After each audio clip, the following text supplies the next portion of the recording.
Quando ele finalmente não aguentava mais, ele disse para os investigadores: ela tá dentro da parede. Bem-vindos a mais um vídeo do canal. Se você gosta de conteúdo assustador, bizarro, misterioso, você tá no lugar certo. Toda semana tem pelo menos 3 vídeos longos, todo dia tem vídeo curto, então tem muito conteúdo pra vocês. Se você gosta desse tipo de conteúdo, não esquece de deixar seu like, se inscrever no canal, comentar outros temas que vocês querem ver aqui. As fontes e os créditos estão sempre na descrição do vídeo. E o caso de hoje é um dos tipos de caso que mais me emocionam. Bom, eu não vou dar muitos spoilers, mas eu acho que vocês vão concordar comigo no final. Eu tô tentando adiantar os vídeos de fim de ano pra poder tirar umas fériasinhas assim, uma semaninha, sem precisar gravar tantos vídeos. E esse já é o segundo que eu pesquiso e gravo hoje, então já tô tipo vendo estrelinhas, mas esse caso merece, porque tem uma parte boa, vai? Enfim, sem mais enrolação, bora pra história.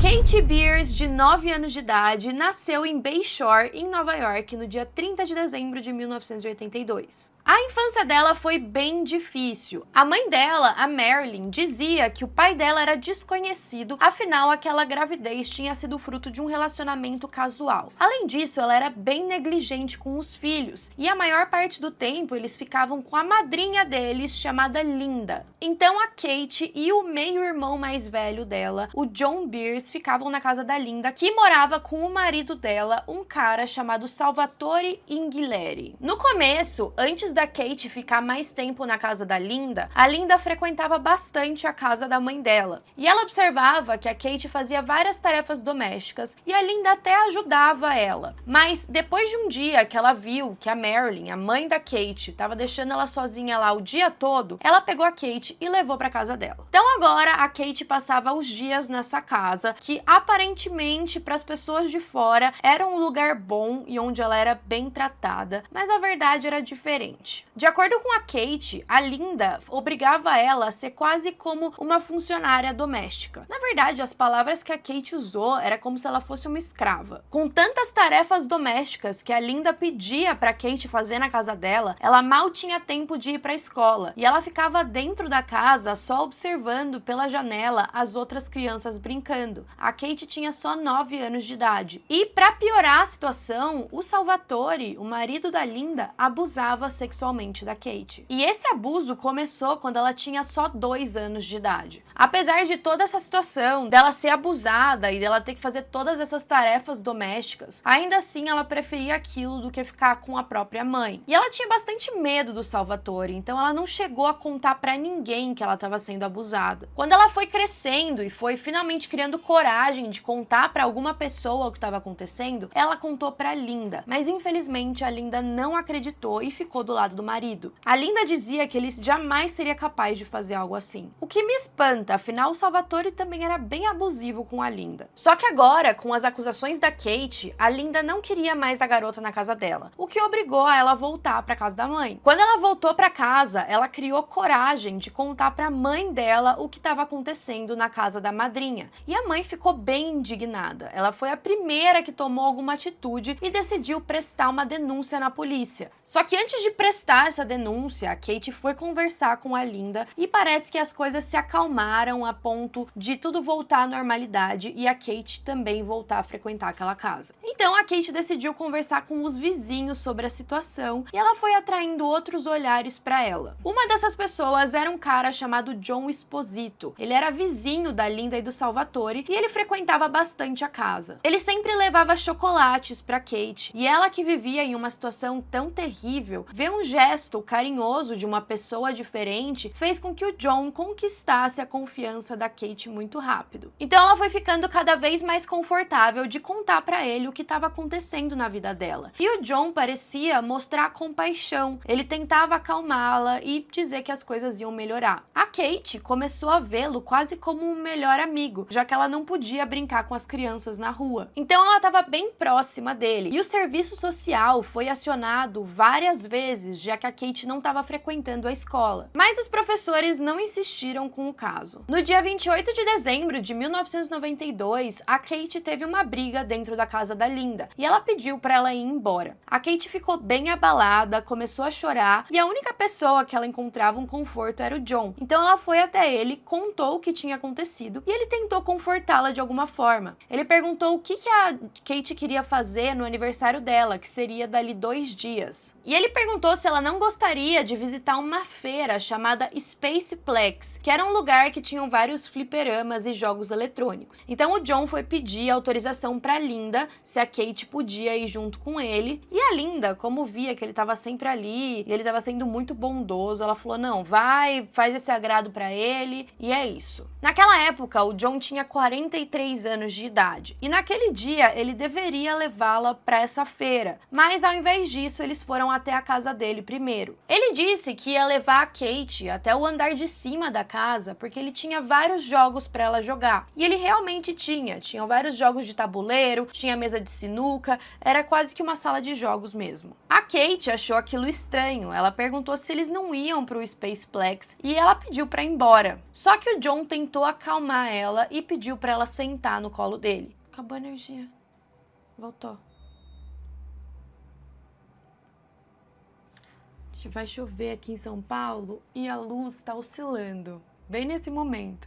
Voltando, aquela foi a primeira vez em que o John abusou sexualmente da Kate. E ela ficou muito espantada e triste e frustrada porque aquele era o único amigo dela. Como ele poderia fazer algo assim? Essa casa do John era um apartamento que ele tinha construído em cima de uma garagem que era dos pais dele. Então tinha essas duas casas. A casa em que ele vivia com a família e essa outra que ele construiu. Inclusive porque ele era empreiteiro. O John era conhecido na vizinhança como Big John. Isso porque ele espalhava cartazes por Long Island, oferecendo serviços de mentor para ajudar crianças em situações desfavoráveis através de um programa chamado Big Brother Big Sister. Então ele era muito conceituado na região. Ninguém desconfiava dele e, muito pelo contrário, achavam que ele era uma pessoa muito boa. Logo depois desse abuso e da Kate pedir para ir embora chorando, ele fez com que ela entrasse em um lugar onde ele tinha construído na casa. Então ele primeiro tinha uma estante que era de rodinhas que ele afastou da parede e aí quando ele abriu o lugar que tinha tipo um vinil na frente, ele removeu um bloco bem pesado de concreto que inclusive era preso por um gancho que ficava no teto, de tão pesado. Tinha que ter um sistema ali para levantar o bloco. E aí tinha um grande túnel que ele pediu para Kate entrar. No fim desse túnel tinha uma pequena sala, tinha uma cama, uma TV e mais embaixo ainda tinha um buraco onde a Kate ficou presa. Era tipo uma caixa à prova de som. Ele colou no teto e na parede várias caixas de ovos para abafar o som lá dentro.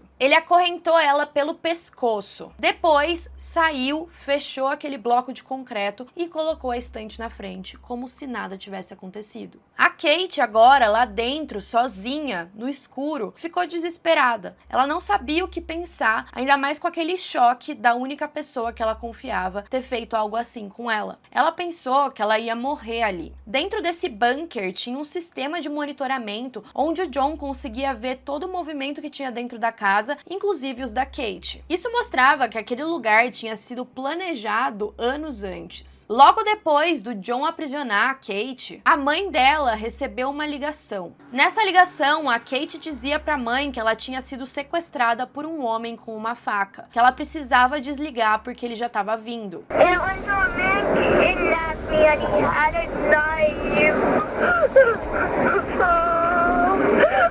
Oh no, here he comes, I gotta go.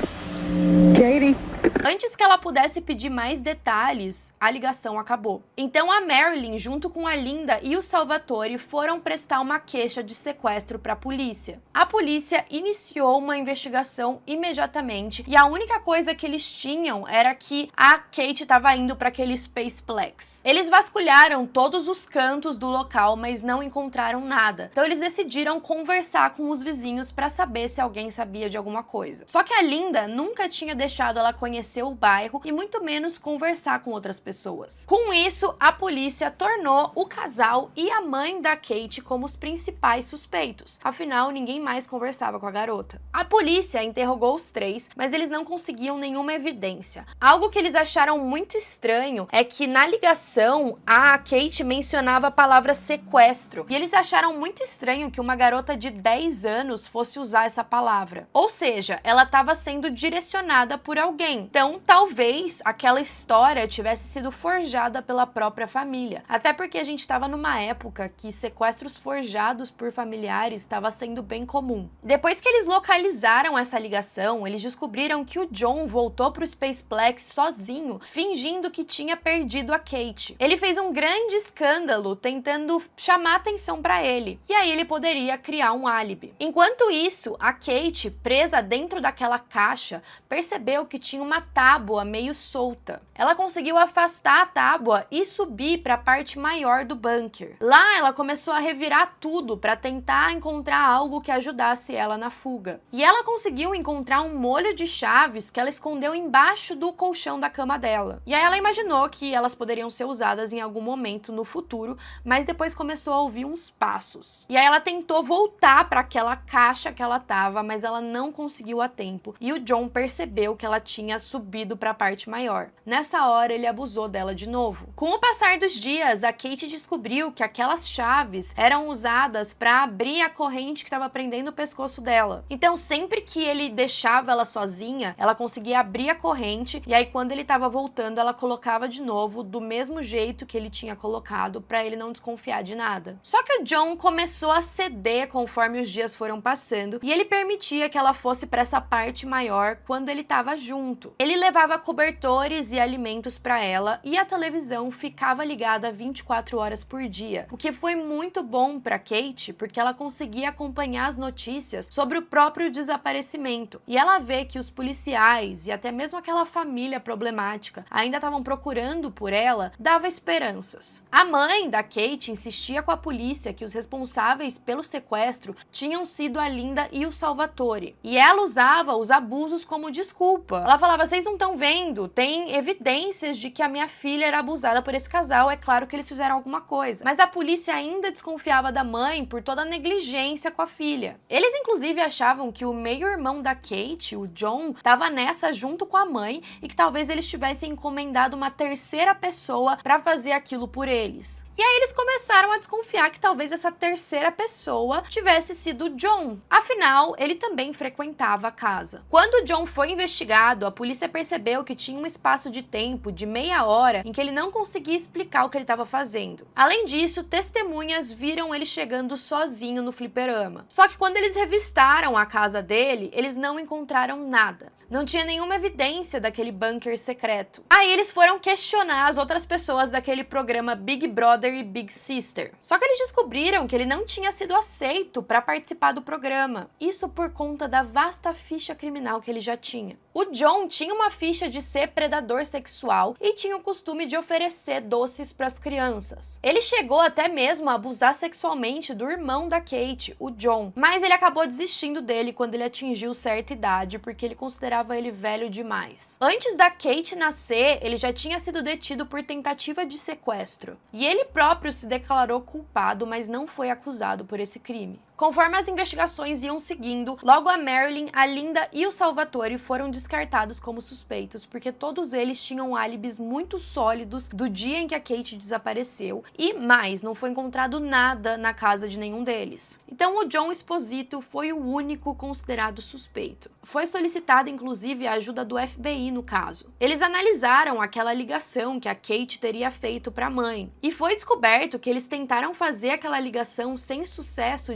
19 vezes. O celular estava localizado naquele fliperama, mas a chamada era uma gravação. Então ficou claro que o sequestrador tinha forçado a garota a falar aquelas palavras. Então eles estavam certos de que o responsável era o John, mas o problema é que ele precisava confessar, eles precisavam achar alguma coisa, e eles estavam confiantes de que a Kate ainda estava viva. A polícia montou uma vigília na frente da casa dele, para conseguir qualquer prova que justificasse a prisão. O John, sabendo que estava sendo vigiado, ele passou a ir para aquela outra casa onde onde estava o bunker cada vez menos. Ele não queria levantar suspeitas e ele achava que seria melhor que a polícia achasse que a Kate tinha morrido. Então logo a investigação ia esfriar até acabar completamente. A Kate, por causa dessas visitas menores, foi ficando cada dia mais sem comida e sem água. Além disso, o John começou a pedir para ela fechar os olhos para ele poder tirar uma foto. Só que a Kate era muito esperta. Ela conseguiu entender o plano do John. Ele queria fazer parecer para a polícia que ela estava morta, para que eles desistissem das buscas. E ela não podia deixar isso acontecer. Então ela se recusou. Inclusive, ela parou de comer e beber qualquer coisa que o John oferecesse para ela, porque ela tinha medo de ter algum tipo de sedativo. Então o que ela fazia era comer terra para conseguir sobreviver. Ela também não dormia praticamente. Ela também precisava de um plano para sair logo, porque ela sabia que se ela ficasse muito tempo ali presa, o John ia acabar matando ela. Uma coisa que ela ainda tinha na manga é que o John acreditava que ele estava apaixonado por ela. Então ele até ouvia ela de alguma forma. Então ela decidiu mudar a estratégia. Ela queria fingir que ela estava muito feliz, porque ela estava com medo do John maltratar ela ainda mais. Ele chegou a dizer que quando ela completasse 18 anos, os dois iam se casar e tudo ia ficar bem. Só de pensar nessas hipóteses, ela se sentia enjoada. Mas pelo menos ele estava se tornando menos agressivo. Depois de 5 dias sem comer nada, ela começou a ficar muito fraca, mas ela ainda mantinha as esperanças. Ela começou a insistir para ele que estava se sentindo mal, que ela precisava de atendimento médico,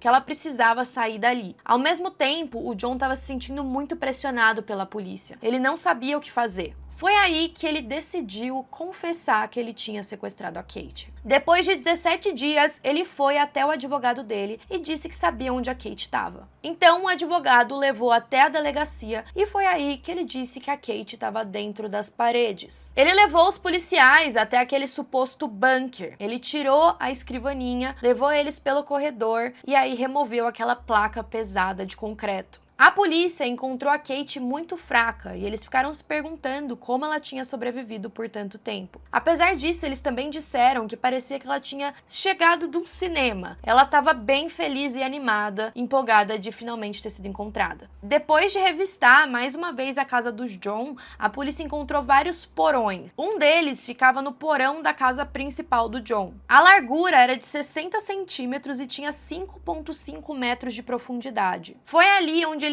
escondeu a Kate. A Kate foi levada para o hospital e os médicos disseram que ela estava bem, que ela ia se recuperar, pelo menos fisicamente. Dados os abusos da Linda e do Salvatore e a negligência da mãe, foi decidido pela justiça que a Kate deveria ser adotada. E assim foi feito, ela finalmente caiu em uma família que a amava de verdade e que cuidava bem dela. A Kate disse que foi a melhor coisa que aconteceu na vida dela. O John foi condenado à prisão perpétua com um mínimo de 15 anos para pedir liberdade condicional. Ele inclusive se declarou culpado do sequestro. Já o Salvatore também foi condenado. Ele pegou 12 anos de prisão pelos abusos que cometeu contra ela quando ela era mais nova. Em 2013, o John foi encontrado morto na prisão, ele tinha 64 anos. Parece que ele morreu de causas naturais. Quando a Kate soube da morte do sequestrador, ela disse o seguinte: "Estou triste com a perda de uma vida, mas ao mesmo tempo estou feliz porque John Esposito nunca mais receberá liberdade condicional ou terá a oportunidade de machucar alguém novamente." Pouco depois, o Salvatore também morreu na prisão. A Kate Beers, de acordo com o New York Post, ficou conhecida como a garota da parede. Depois de 20 anos de silêncio, ela finalmente deu entrevistas. Ela disse que ela ficou bem feliz porque todas as outras pessoas que machucaram ela foram punidas. E ela também disse que é muito importante ter coragem dentro de si, porque fez com que ela sobrevivesse. Ela também escreveu um livro chamado Buried Memories, Kate Beers. Hoje ela tá casada e vive muito feliz com o marido e os 2 filhos. Ela diz que o momento em que ela foi adotada, a vida dela mudou, que ela vive em uma família muito amorosa e que ela também tem uma família muito tranquila. Tem uma mensagem muito impactante que a Kate escreveu nas redes sociais dela e eu vou ler um trechinho pra vocês. "O sequestro mudou minha vida pra sempre de várias maneiras, inclusive criando uma oportunidade pra uma vida melhor. Depois do meu sequestro, fui colocada em um lar adotivo, onde fiquei por vários anos, recebendo amor, apoio, estabilidade, estrutura e atendimento psicológico. Cresci em um mundo onde o abuso era varrido para debaixo do tapete e não denunciado. O abuso não foi denunciado porque a comunidade fez vista grossa, ignorou-o, não denunciou ou não sabia onde denunciá-lo. Agora, como uma palestrante inspiradora, sinto-me abençoada por compartilhar minha história de recuperação com o mundo. Falei em inúmeras conferências e workshops por todo o país na esperança de que outras crianças possam crescer no mundo onde as pessoas estão conscientes do abuso e negligenciam os sinais de alerta e para ajudar outras pessoas na sua própria recuperação. Vocês podem comprar o livro da Kate no site buriedmemories.com e também seguir ela no Twitter, que é Kate Beers Talk, ou no Facebook com o mesmo @. Então, o que eu quis dizer pra vocês no começo do vídeo, que essa história até que foi por um lado boa, é que a vida da Kate acabou mudando pra melhor. Então, hoje ela é uma pessoa feliz, apesar de todos os horrores que aconteceram com ela. E ao mesmo tempo, ela usou essa experiência extremamente traumática pra tentar ajudar outras pessoas. Então, casos assim, que são muito